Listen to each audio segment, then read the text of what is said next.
Hello दोस्तों, कैसे हैं आप लोग। हमारे देश भारत में क्रिकेट का ना सिर्फ क्रेज है बल्कि क्रिकेट एक परंपरा है। वैसे तो क्रिकेट इंग्लैंड ने स्टार्ट किया था, बट आज के टाइम पर भारत के हर छोटे बड़े गांव, कस्बे, शहर, नुक्कड़ और यहां तक कि भारत के लगभग हर एक घर में एक ना एक क्रिकेट लवर तो मिल ही जाता है।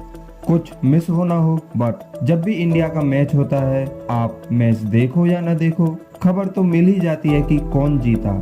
और इसीलिए आज भारत क्रिकेट के मामले में सभी देशों से बहुत आगे है। सिर्फ फैन फॉलोइंग में ही नहीं, बल्कि in terms of money. Board of control for cricket in India (BCCI) सिर्फ भारत की ही नहीं बल्कि दुनिया की सबसे बड़ी स्पोर्ट्स लीग में से एक है। और ये जानना तो बनता है कि BCCI कैसे पैदा हुआ और क्या मुसीबतें झेलकर BCCI आज इस मुकाम पर है। So, without wasting any more time, let's get started this video with the name, the birth and history of BCCI.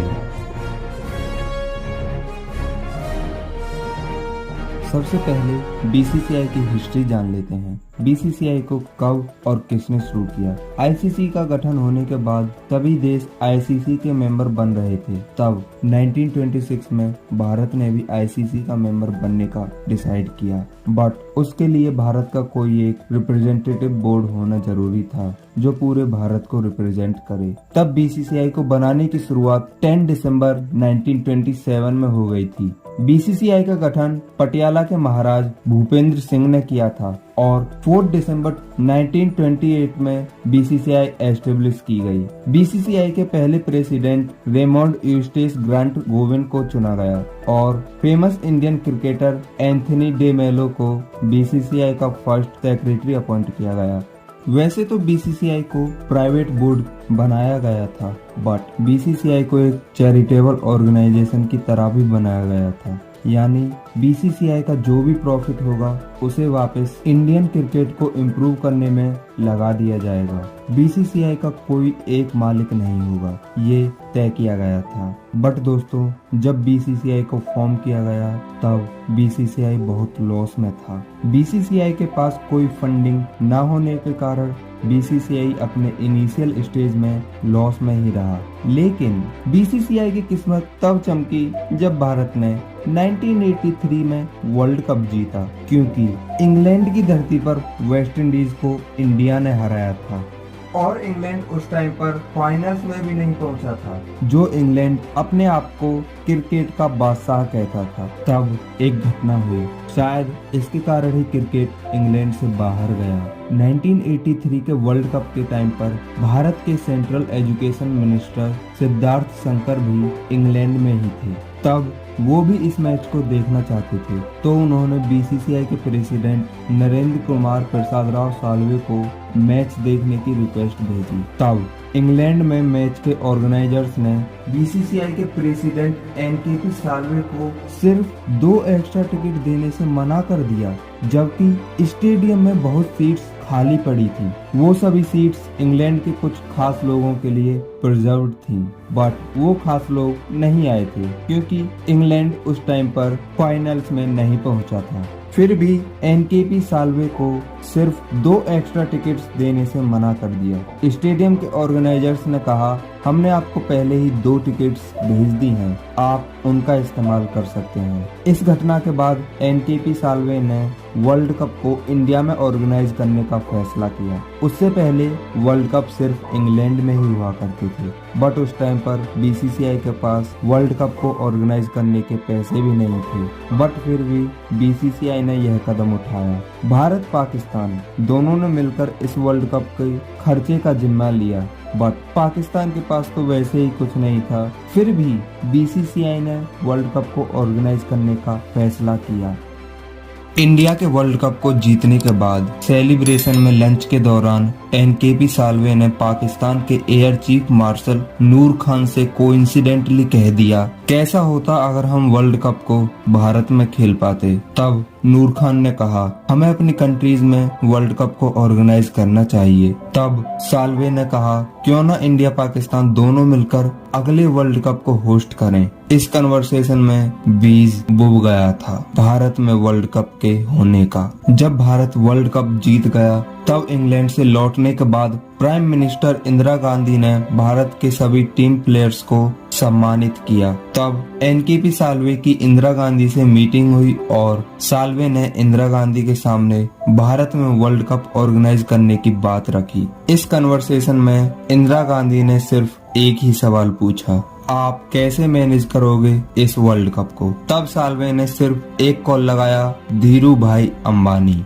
और इंदिरा गांधी ने धीरू भाई अंबानी से भी सिर्फ एक सवाल पूछा, अगर वर्ल्ड कप भारत में हो तो क्या आप उसकी कॉस्ट कवर करने को तैयार हो। तब धीरू भाई ने जो कहा उससे हम सभी भारतवासियों का सीना चौड़ा हो जाएगा। उन्होंने कहा, अगर इंडिया में वर्ल्ड कप होगा then I will give a blank cheque. इसके बाद साल्वे ने लाहौर में एक मीटिंग रखी और एक प्रपोजल बनाया। अगली आईसीसी मीटिंग में साल्वे ने वर्ल्ड कप को इंडिया में ऑर्गेनाइज करने का प्रस्ताव रखा। तब उस मीटिंग में सभी कंट्रीज मना कर रहे थे और साथ ही ऑब्जेक्शन पर ऑब्जेक्शन उठा रहे थे इस प्रपोजल को लेकर। उस टाइम पर 21 कंट्रीज ऐसी थीं जो टेस्ट मैचेस नहीं खेलती थीं और इंडिया को छोड़कर 7 ऐसी कंट्रीज थीं जो टेस्ट मैचेस खेलती थीं। तब बीसीसीआई ने उस टाइम पर पाकिस्तान के साथ मिलकर जो 21 कंट्रीज टेस्ट नहीं खेलती थीं उन्हें 5 टाइम्स और 7 कंट्रीज जो टेस्ट मैचेस खेलती थीं उन्हें 4 टाइम इंग्लैंड से ज्यादा मनी देने का वादा किया। इसी के साथ साल्वे ने एक और ट्रिक खेली। इस प्रपोजल में कुछ चेंजेस किए और अब इस प्रपोजल में वर्ल्ड कप को कंट्री टू कंट्री ऑर्गेनाइज किया जाएगा, क्योंकि ऑस्ट्रेलिया भी वर्ल्ड कप को अपनी कंट्री में ऑर्गेनाइज करना चाहते थे और क्योंकि इस प्रपोजल के according next world cup Australia में ही होने वाला था। इसीलिए ऑस्ट्रेलिया ने साइलेंटली साल्वे के इस प्रपोजल को एक्सेप्ट कर लिया और इस तरह बीसीसीआई इस वोटिंग में 16-12 से जीत गया। ये काम बीसीसीआई ने इंडिया पाकिस्तान की एक जॉइंट कमेटी बनाकर किया था। बट यहाँ से तो रियल स्ट्रगल स्टार्ट होनी थी जब 1984 में इंदिरा गांधी की असॉल्ट में डेथ हो जाती है। उसके बाद जब राजीव गांधी प्राइम मिनिस्टर बने तब उनकी अंबानी परिवार के साथ कुछ खास नहीं बनती थी और इसीलिए टैक्स डिपार्टमेंट को अंबानी परिवार के पीछे लगा दिया। अब बीसीसीआई से अंबानी का साथ छूट गया और बीसीसीआई को उस टाइम पर वर्ल्ड कप को होस्ट करने के लिए चाहिए थे 32 करोड़। बट बीसीसीआई के पास उस टाइम पर वर्ल्ड कप को ऑर्गेनाइज करना तो छोड़ो, वर्ल्ड कप की ट्रॉफी तक को खरीदने के लिए भी पैसे नहीं थे। जैसे तैसे करके स्पॉन्सर्स से बीसीसीआई ने 38 लाख अरेंज किए, जबकि प्लेयर्स की travelling, security, match arrangements, production, रहने और खाने खर्चे के लिए ही 30 करोड़ चाहिए थे, जिसमें इंडिया को 20 करोड़ और पाकिस्तान को 10 करोड़ देने थे।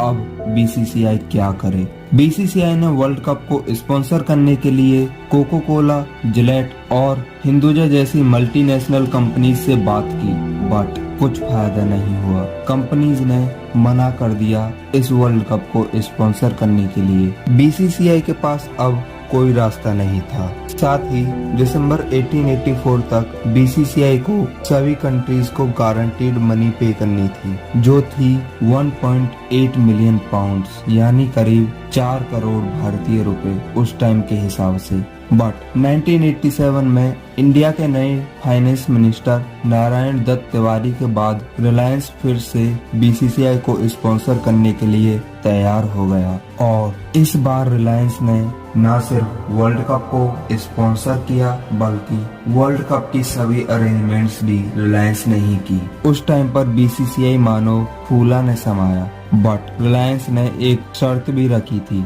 धीरू भाई अंबानी को प्राइम मिनिस्टर राजीव गांधी के साथ बिठाया जाए, साथ ही वर्ल्ड कप को रिलायंस कप के नाम से बीसीसीआई होस्ट करेगा। और बीसीसीआई ने इस शर्त के लिए खुशी खुशी हाँ कर दी, जिससे रिलायंस को भी वर्ल्ड वाइड मार्केटिंग करने का मौका मिल गया और बीसीसीआई का काम भी हो गया। रिलायंस ने सबसे पहले 4 करोड़ दिए और फिर बाद में 1.5 करोड़। इसके साथ ही 1987 के वर्ल्ड कप की यानी रिलायंस कप की कंप्लीट अरेंजमेंट्स भी रिलायंस नहीं की और इस तरह 1987 का वो वर्ल्ड कप बहुत अच्छी तरह से सक्सेसफुल हो गया। बट एक और बात है उस वर्ल्ड कप के बारे में, उस टाइम पर इंडिया पाकिस्तान ने मिलकर ये वर्ल्ड कप होस्ट किया था, वो भी बिना किसी दंगे के।